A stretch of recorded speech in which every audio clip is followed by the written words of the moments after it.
Hello everyone. Pharmacovigilance and traditional practice के बाद आज हम पढ़ेंगे चतुर्विध रसायन। देखो, चतुर्विध रसायन पढ़ने जाओ तो मतलब इतना बड़ा टॉपिक है ये। मतलब एक एक चतुर्विध रसायन पे लोग व्याख्यान रखते हैं, उसके ऊपर बोलते हैं। मतलब वो इतना वास्ट कंसेप्ट है, मतलब उसमें क्या क्या आया है आप सोच भी नहीं सकते, उतना वास्ट कंसेप्ट है ये। अग्नि का संस्कार, उसमें उसके बाद माइक्रो पार्टिकल, उसके बाद अग्नि का संस्कार कितने मात्रा में कितने काल में देना है, उसके ऊपर उसकी डोजेस और कितने टाइम तक देना है पेशेंट को, वो सुनिश्चित होता है। तो ये बहुत वास्ट टॉपिक है, पर आपको मैं इसको डिटेल में तो पढ़ाऊँगा, पर पेपर में क्या लिखना है, याद कैसे रखना है और इसका क्लिनिकल इम्पोर्टेंस और ये कहाँ से आया है वो भी बताऊँगा। तो शुरू करते हैं चतुर्विध रसायन। पहले मैं बेसिक बताऊँगा कि क्या होता है, कि पेपर में वही पूछते हैं कि चतुर्विध रसायन क्या होता है। अपन सब पढ़ लेते हैं, पोटली पढ़ लेते हैं, उसके बाद खलरी रसायन पढ़ लेते हैं, कुपीपको पढ़ लेते हैं, परपटी पढ़ लेते हैं, सब पढ़ लेते हैं चारों रसायन।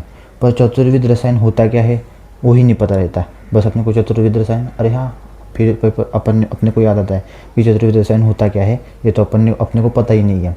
तो अपने को पहले पता रहना चाहिए कि चतुर्विध रसायन होना क्या है। मतलब देखो, चतुर्विध मतलब चार होता है, पर रसायन का मतलब क्या है। अभी देखो, रसायन का दो मतलब है, मैं बताऊँगा। रसायन शब्द से रस और अयन, ये दो आ जाते हैं। तो रस से अपन पोषण ले सकते हैं, मतलब न्यूट्रिशन, और अयन से परिसंचरण या गमन ले सकते हैं, के संयोग से बना है दो, मतलब रसायन शब्द। उसके बाद रसायनशास्त्र के औषधीय साहित्य में रसायन शब्द का प्रयोग दो अर्थों में किया गया है। प्रथम अर्थ क्या है उसका, पुनर्यौवन, मतलब रेजुविनेशन, मतलब जो अपन रसायन पढ़ते हैं ना, रस प्लस अयन, रसस्तोत्तम है वो वाला। और दूसरा अर्थ है रसायन का संदर्भ में जो आया है, रसायन शब्द का समूह, मतलब चतुर्विध रसायन के संदर्भ में रसायन शब्द का प्रयोग उन औषधियों के समूह के लिए किया जाता है जिनमें पारद या अन्य खनिज एवं धातुएं सम्मिलित होती है। तो समझ गए आप रसायन का अर्थ क्या है। ऐसा मतलब समूह है चार, चार, मतलब जो रसायन का जो शब्द बना है वो चार मतलब ऐसे समूह है, चार समूह बना है। पर उसमें क्या आता है, औषधि समूह के लिए किया जाता है जिसमें पारद या अन्य खनिज द्रव्य शामिल हो या धातुएं सम्मिलित हो। तो ऐसा नहीं है कि इसमें काष्ठ औषधियाँ नहीं आती, काष्ठ औषधियाँ भी आती है। जब आप श्वास कुटार, वात विध्वंस रस पढ़ोगे तो आपको समझ में आएगा। तो आगे बढ़ते हैं। अभी ये इम्पोर्टेंट क्यों है वो बता रहे हैं। रस औषधियों में प्रयुक्त पदार्थों की विशेष औषधीय प्रक्रिया की जाती है। मतलब जो भी अपन उसमें पदार्थ यूज़ करेंगे, या काष्ठ औषधि हो गई, खनिज द्रव्य हो गए, उसमें विशेष औषधीय प्रक्रिया की जाती है। मतलब वो कैसे मैं बताऊँगा आगे। सूक्ष्म, उससे क्या होता है, सूक्ष्म आकार, मतलब नैनो पार्टिकल है, तो मैंने माइक्रो लिखा है, नैनो पार्टिकल तक उसकी उसका एकदम सूक्ष्मीकरण होता है, में परिवर्तित किया जाता है। इन योगों में धातु एवं खनिजों की उपस्थिति के कारण औषधि अल्प मात्रा, अभी धातु खनिज क्यों मतलब अल्प मात्रा, ऐसे क्या है, रसशास्त्र ऐसे समझिए कि वो योगवाही द्रव्य के लिए, व्याधि प्रत्यानिक द्रव्य के लिए ही बना है। व्याधि प्रत्यानिक मतलब जो जाएगा, जैसे एलोपैथी की मेडिसिन कैसे काम करती है, जाती है उस संपत्ति को भंग करती है और पेशेंट को, मतलब रुग्ण को कल से ही अच्छा लगने लग जाता है, वैसे काम करती है। पर काष्ठ औषधि के बारे में ऐसा ज़्यादातर देखा नहीं जाता। क्यों नहीं देखा जाता, क्योंकि उसका निदान अपने को मतलब परिपूर्ण नहीं रहते, पर निदान नहीं कर सकते बराबर। निदान क्यों नहीं कर सकते, क्योंकि बहुत सारे, मतलब अभी पहले जैसे लक्षण नहीं दिखते, अभी पेशेंट में कैसे मिक्स लक्षण दिखते हैं। उसके हिसाब से अपने को देखना पड़ता है कि पेशेंट को क्या देना है क्या नहीं देना है। इसलिए वो इम्पोर्टेंट है कि पर रसायनशास्त्र की औषधि में ऐसा नहीं होता, वो जीन लेवल पे काम करती है। तो उससे क्या, उससे एंजाइम और प्रोटीन बनते हैं। तो जीन लेवल पे काम किया तो बहुत सारे व्याधि की, मतलब वहीं पे संतृप्ति भंग हो जाती है। इसलिए रसायनशास्त्र की औषधि इम्पोर्टेंट है, पर अपने को वो यूज़ करना आना चाहिए मेनली, मतलब वो बनाना आना चाहिए। क्योंकि अभी जो बनते हैं औषधियाँ वो तो मतलब क्या बताऊँ, इसलिए वो टॉक्सिसिटी के इसमें जाते हैं। पर अगर अच्छी तरीके से बनाई तो बहुत, इसका बहुत अच्छा यूज़ होता है। जैसे अपने बालेंदु सर थे, वो उन्होंने पैंक्रेटाइटिस, मतलब क्रोनिक पैंक्रेटाइटिस में इतना अच्छा मेडिसिन बनाया था कि उनको पद्मश्री मिला था। तो अभी वो नहीं रहे, पर इतना उसका सूक्ष्म काम रहता है। तो मैंने आपको बता दिया कि बेसिक क्या होता है। तो आगे बढ़ते हैं। इन योगों में धातु एवं खनिजों की उपस्थिति के कारण ये औषधियाँ अल्प मात्रा में अधिक प्रभावशाली तथा शीघ्र कार्य करने वाली होती है। ठीक है, मैंने बता दिया आपको। इसकी निर्माण प्रक्रिया के आधार पर रस औषधियों को मुख्यतः 4 वर्गों में विभाजित किया जाता है। इसमें इसमें पारद मूर्छित कल्प या रसकल्प कहा, इन्हें पारद मूर्छित कल्प और रसकल्प कहा जाता है। ऐसा क्यों कहा है पारद मूर्छित, मैं आपको बताऊंगा मूर्छना का कंसेप्ट, और वहीं से ये चतुर्विध रसायन आया है। तो रसकल्प किसे कहते हैं आपको मैंने बता दिया। तो अभी आप बोलोगे कि चतुर्विध रसायन आया, तो आया किधर से, ऐसा रहता है ना। तो इससे मतलब अपने को चतुर्विध रसायन पढ़ने से पहले पढ़ना पड़ता है मूर्छना, कि कोई भी उठा के आ गया और चतुर्विध रसायन, हाँ यही रसायन है चतुर्विध रसायन, आप दे दो 5 क्यों नहीं है, 6 क्यों नहीं है, ऐसा आपको क्वेश्चन आया होगा। नहीं आया होगा तो आना चाहिए ऐसा क्वेश्चन कि क्यों नहीं है ऐसा, 6 क्यों नहीं बताए, 7 क्यों नहीं बताए। तो इससे मतलब उससे पहले चतुर्विध रसायन से पढ़ने से पहले अपने को पढ़ना पड़ेगा मूर्छना होता क्या है एक्चुअली। तो मूर्छना क्या होता है, तद विधि प्रभेदेन रसस्या अव्यभिचारित है। अव्यभिचारित मतलब होता है शंका रहित। ठीक है, व्याधि घातता या स्यात् सा मता मूर्छना बुद्धे, मतलब जो शंका रहित व्याधि का नाश करता ही करता है उसे कहते हैं मूर्छना। पर मूर्छना एक प्रक्रिया है जी, मतलब पारद गंधक ये हो गई अपनी द्रव्य या रसद्रव्य, इसके ऊपर जो भी अपन तद विधि प्रभेदेन विधियाँ करेंगे उससे क्या होगा, रसस्यात, रसस्या मतलब रस आदि, अव्यभिचारित शंका रहित व्याधि घातता, व्याधि का नाश करेगा ही करेगा, ऐसी विधियाँ करने से जो द्रव्य रसद्रव्य व्याधि का घात नाश करता ही करता है, उस प्रक्रिया को कहते हैं अपन मूर्छना। इसका अपना मीनिंग है। विधिवत गंधक अथवा बिना गंधक योग के पारद में निश्चित व्याधि नाशक गुण उत्पन्न करना मूर्छना कहलाता है। ठीक है, उसके बाद अथ अव्याभिचारित व्याधि घातत्वम मूर्छना, ये आयुर्वेद प्रकाशन का श्लोक है, ये रसतरंगिनी का श्लोक है, उसका दोनों का मीनिंग एक ही है। मैंने ठीक है आपको मैंने सब बता दिया।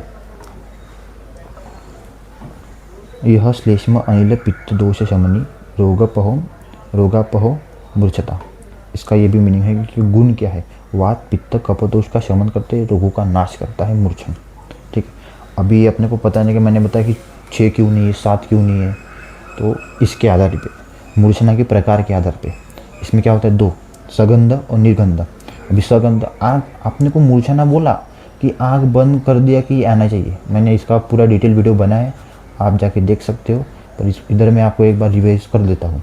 भी सगंध बोला है तो आग बंद किया, तो सगंध से क्या आएगा, जिसमें गंधक शामिल हो, तो उसमें 2 टाइप आएंगे, सअग्नि निरग्नि। इसमें क्या आएंगे, कज्जली परपटी, उसके बाद कुपिपक्व, उसके बाद पुटली, ये 3 हो गए। उसके बाद निरग्नि कज्जली खलरवी रसायन हो गए। ठीक है, तो मैंने बता दिया 4 क्यों है, तो इधर से है।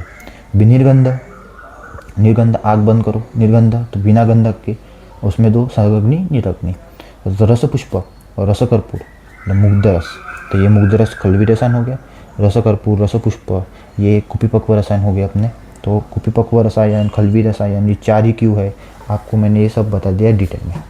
अभी आगे बढ़ते हैं कि चतुर्विध रसायन में क्या क्या आता है, मैंने बता दिया, खलवी रसायन, परपटी रसायन, कुपिपक्व रसायन, पोटी रसायन। देखो इस वीडियो में बस मैं खलवी रसायन पढ़ाऊँगा क्योंकि ये शॉर्ट है थोड़ा सा। उसके बाद परपटी रसायन, कुपिपक्व रसायन और पोटी रसायन का वीडियो मेरे को टाइम मिला तो आएगा। ठीक है, तो ये बहुत इम्पोर्टेंट है और ये इतना रसायन शास्त्र का बेस है कि लोगों को पता नहीं रहता कि कैसे पढ़ना है इसको और कैसे समझना है। फिर सब जन एलोपैथी पढ़ने लग जाते हैं, क्यों, क्योंकि मतलब अपने को पता नहीं रहता ना ऐसा क्यों होता है, ये क्या होता है इसमें। तो मैंने बता दिया मूर्छना क्या होता है, सअग्नि निरग्नि भी बता दिया। अभी पढ़ते हैं, पहला रसायन होता है जो खलरी रसायन। तो परिभाषा लिखने की जो खलव यंत्र के सहारे बनाया जाता है उसे खलरी रसायन कहते हैं, मर्दन करके। संस्कार लिखना है अपने को, मर्दन, ठीक है, मर्दन करके। अभी इस भी निर्माण विधि बताइए, ये पेपर में लिखने के लिए मैं आपको बताऊंगा कि कैसे मतलब अपने को सोचना है इसके बारे में। ठीक है, तो निर्माण विधि क्या है इसकी, प्रयुक्त घटक द्रव्य या भस्म तथा काष्ठ औषधि का चूर्ण मात्रा के अनुसार लेकर उसमें उल्लेखित भावना द्रव्य के साथ खलव यंत्र में मर्दन करना है। पर कैसे मर्दन करना है? बिना अग्नि संयोग के। अग्नि संयोग नहीं है इसमें, एक ही ये द्रव्य जो है जिसमें अग्नि संयोग नहीं रहता चतुर्विध रसायन में। तो एमसीक्यू आया तो आप लिख सकते हैं कि इसमें अग्नि संयोग नहीं होता। जब इस मिश्रण को वटी बनने लगे तब वटी बनाकर कांच की बोतल में अपने को रखना है, जो अपना मॉइस्चर से हीट से उसकी मतलब उसका प्रोटेक्शन करेगा। अब इसका महत्व क्या है मैं आपको बताऊंगा 1 मिनट में, पर उसके पहले उपकरण देखें। तो उपकरण मतलब जो जिससे यंत्र जिससे बनाते खलव यंत्र, और सविजेता अवधि रसयोग के मतलब कौन सा अपन रसद्रव्य यूज कर रहे हैं उसके आधारित रहता है। रस उपरस भस्म का यूज किया तो 10 साल तक टिकता है। और रस उपरस भस्म और गुगुल और काष्ठ औषधि मतलब जो मूल हो गया, कंद हो गया, स्वरस पत्र हो गया, ऐसे उसमें 5 साल इसकी सविजेता अवधि रहती है। तो इसका इम्पोर्टेंस क्या है, महत्व क्या है, वो आपको भी मैं बताऊंगा। इसका कंसेप्ट क्या है खलवी रसायन का, मैं वो भी बताऊंगा। कज्जली बनाते, ये तो मैंने पेपर के लिए बता दिया, अभी अपने को समझना है कि होता क्या है एक्चुअली। तो इसका कंसेप्ट और प्रिंसिपल क्या है पेपर में ये भी लिख सकते हैं आप, पर मैंने आपको लिखने वाला तो बता दिया पॉइंट। तो अधिक समय तक रस एवं काष्ठ द्रव्यों का अपन मर्दन करते हैं, उससे क्या होता है? Breaking and union of new bond form a new chemical compound. इससे क्या होता है? पहले तो अपन मतलब मर्दन करेंगे, टाइट्रेशन। तो उसे मर्दन करने से क्या होता है, जो जो मॉलिक्यूल के दो बॉन्ड होते हैं या एटम के बॉन्ड होते हैं वो टूटते हैं और नए बॉन्ड फॉर्म होते हैं। इससे क्या होता है? नया केमिकल कंपाउंड बनता है। उससे अपने को जो उपयुक्त प्रभाव चाहिए द्रव्यों से वो अपने को मिलता है। तो ये, और उसमें क्या है, ये प्राथमिक एवं मौलिक कल्पना है। मतलब अगर आपको कुपी पकुआ, पोटली या परपटी भी बनाना हो तो पहले रसद्रव्यों को अपने को मर्दन ही करना पड़ेगा, इसलिए इसको प्राथमिक एवं मौलिक कल्पना है। और अभी मैं आपको बताऊंगा कि खलवी रसायन बनाते कैसे हैं। तो इसको अपने को चलना पड़ेगा कज्जली के ऊपर, ठीक है। सब ऐसे को रिलेट करके पढ़ना पड़ता है तब जाके अपने को समझ में आता है। ये खलवी रसायन अपने को दिमाग में यही याद रखना है, एक खल रहता है, उसमें रहता है रसद्रव्य, उसमें मर्दन करना रहता है ऐसे। पर अभी बनाते वक्त अभी क्या अपने पास काष्ठ औषधि है, भस्म है, उसके बाद पारद है, गंधक है, एक साथ डाल देंगे क्या? नहीं, उसके भी नियम रहते हैं। कज्जली किसे कहते हैं, क्या कहते हैं, सब बताऊंगा। पहले हमेशा भी जब अपन बनाते हैं क्या खलवी रसायन, तो अपने को जो भी अपन पहले यूज करते हैं ना वो रसद्रव्य पारद, यानी अपने को जो बनाना है वही पहले अपन यूज करते हैं। उसके बाद मतलब अभी पारद और गंधक है तो उसकी पहले कज्जली बनाएंगे।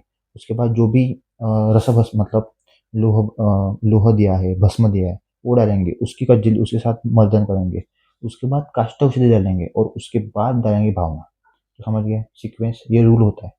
तो अभी पहले पढ़ते हैं कज्जली क्या होती है तो तभी समझ में आएगा। धातु भी गंधकादिश्च निर्द्रव्य मतलब होता है बिना पानी के, बिना लिक्विड मीडिया के। मर्दितो रस, मर्दितो रस मतलब इसके साथ मर्दन करना है किसका? पारद गंधक का, या गंधक नहीं पारद, और अपन लोह भस्म का भी यूज कर सकते हैं उसमें। उसके बाद स्वर्ण का भी यूज कर सकते हैं, उसके साथ मर्दन करना है, उसको बोलते हैं कज्जली। सुश्लष्ण कज्जली भासो कज्जली इति अभिधीयते। मतलब सुश्लष्ण मतलब एकदम चिकना, एकदम काजल के समान सुश्लष्ण होना चाहिए, उसे ही कज्जली कहते हैं। अब इसका अर्थ क्या है? धातु, स्वर्ण आदि जितने भी धातु है, गंधक महारस आदि बोला है ना, तो महारस उपरस में आता है। वो सब आते हैं, मतलब पारद और गंधक ऐसा ही नहीं होता है। पर कज्जली मैक्सिमम पारद और गंधक की ही बनाई जाती है, इसलिए उसको ज़्यादातर लोग पारद और गंधक से कंफ्यूज करते हैं, ठीक है। तो महारस उपरस से भी बनती है, स्वर्ण से भी बनती है। धातु और गंधक अपने को चाहिए उसमें, ये मेन रहता है। पर हमेशा याद रखना है, और पारद या गंधक इससे कज्जली बनती है। आदि के साथ बिना द्रव, देखो द्रव के मर्दन पारद पारद के साथ होता है, और पारद जब काजल सदृश एवं अत्यंत सूक्ष्म हो जाए तो उसे कज्जली कहते हैं, ठीक है। मैं आपको बता दूं अभी गुण क्या होता है कज्जली के। निश्चंद्र, काजल समान काला, सूक्ष्म, मुस्सन, चिकना, योगवाही होता है, ये बहुत इंपॉर्टेंट है, स्थिर होता है। मैंने वीडियो पूरा बना दिया है, आप जाके देख सकते हैं। और इसका बस ये एमसीक्यू लिए याद रखना कि 6:1 होता है पारद, 6 भाग 1 भाग होता है सल्फर। तो ये इम्पोर्टेंट है। तो पहले कज्जली बता दी, मैंने आपको रूल भी बता दिए कि क्या क्या होता है। एक बार मैं रूल आपको रिवाइज कर। तो रूल क्या है, अगर योग में पारद और गंधक होगा तो पहले उसकी प्रथम कज्जली बनानी है। उसके बाद क्या है, शुद्ध स्वर्ण, स्वर्ण भस्म, ऐसे आदि द्रव्य होंगे तो उसके बाद पारद व स्वर्णादि के पहले मर्दन करना है, उसके बाद कज्जली बनानी है। ठीक है, मतलब अगर पारद और गंधक रहा तो पारद गंधक की कज्जली बनानी है। पर उसका स्वर्ण है, स्वर्ण भस्म है, तो ऐसे क्या करना है, पहले पहले स्वर्ण और पारद को मिलाना है, उसके बाद गंधक के साथ मर्दन करना है, और उसके बाद जो भी द्रव माध्यम से अपने को मर्दन करना है, भावना देना है, काष्ठ औषधि के बाद वो भावना द्रव्य डाल के अपने को मर्दन करना है, तब जाके बनती है अपनी खलरी रसायन। तो मैंने आपको नियम भी बता दिए। अभी आगे चलते हैं, जो पेपर में पूछा जाता है वो श्वास कुठार रस, वाद विध्वंस रस, और आपको मैं ये भी बताऊंगा कि उसको याद कैसे करना है, मेन मेन पॉइंट। ठीक है, श्वास कुठार रस ये योग रत्नाकर का श्वासवादी में आता है, तो अपने को पहली बार वो ध्यान में रखना है। उसके बाद इसमें रेफरेंस क्यों इंपॉर्टेंट है, क्यों पता है क्या, क्योंकि एग्जामिनर क्या देखता है, इसको रेफरेंस पता है, हाँ चलो इसको आता है तो ज़्यादा देखने की जरूरत नहीं। तो आपने को पहले मैं श्लोक बता दूंगा थोड़ा सा, क्योंकि श्लोक श्वासोद्धार का बहुत इंपॉर्टेंट है। योग करने का है, इसमें मरीज की मात्रा हर मतलब हर आचार्यों ने अलग अलग बताई है, और अपने को योग रत्नाकर का योग रत्नाकर जी का लिखना है, तो मैं योग रत्नाकर के हिसाब से बताऊंगा। ठीक है, रसगंधम विषम चैव टंकम च मनशीला एतानी टंक मात्रानी। अब इधर टंक है, टंकन, इसमें कंफ्यूज नहीं होता। इधर टंक मान परिभाषा का होता है जो 4 ग्राम होता है। रसगंधो गंधो विषम चैव टंकनम च मनशीला एतानी टंकन मात्रानी मरीजम च अष्टटंकनम। तो कितना लेना है मरीज, 8 टंकन लेना है। एकम एकेकम मरीचम दत्वा खल्वे सूक्ष्म विमर्दये त्रिकटु टंक मात्रम च दत्वा पश्चादि चूर्ण। इसमें क्या करना है, सब एक एक सब मिक्स करने के बाद एक एक मरीच डालना है और मर्दन करना है, क्योंकि ये सूक्ष्म एकदम सूक्ष्म बनना चाहिए। और मरीच प्रमाति होता है, वो भी ध्यान रखना। प्रमाति की डेफिनेशन आपको मिल जाएंगी शास्त्र संहिता में, वो भी आप पढ़िए एक बार, उसमें क्या होता है क्या नहीं होता है। ठीक है, द्रव्य गुण में भी आपको काम आएगा। ठीक है, तो विनिश्चित। और एक एकम मरीचम दत्तवा का एक अलग भी लॉजिक है, वो मुझे तो पता नहीं है, वो बाकी को लोग बोलते हैं ऐसा, तो आप वो भी देख सकते हैं। ठीक है, या किसी से पूछ सकते हैं अपने टीचर से वगैरह। ठीक है, तो सर्व एकत्र योजम काचकुप्या, इसमें काचकुप्य में इसको सुरक्षित करना है, ये आपको मैंने बता दिया श्लोक। अब इसका मीनिंग, रस यानी शुद्ध पारद, शुद्ध गंधक। अभी देखो ये जो शुद्ध शुद्ध है ना, ये लिखना बहुत जरूरी है पेपर में। अगर पारद लिख दिया तो अपन वो अशुद्ध माना जाता है, तो पारद नहीं लिखना, शुद्ध पारद, शुद्ध गंधक, शुद्ध वत्सना, उसके बाद टंकन शुद्ध, और फिर उसके बाद मनशिला, और त्रिकटु। त्रिकटु में ऐसे नहीं लेना है, तो 1 भाग शुंठी, 1 भाग पिपली पर 8 भाग लेना है मरीच। अष्ट टंकन, टंक होता है 4 ग्राम और अष्ट टंकन होता है 36 ग्राम।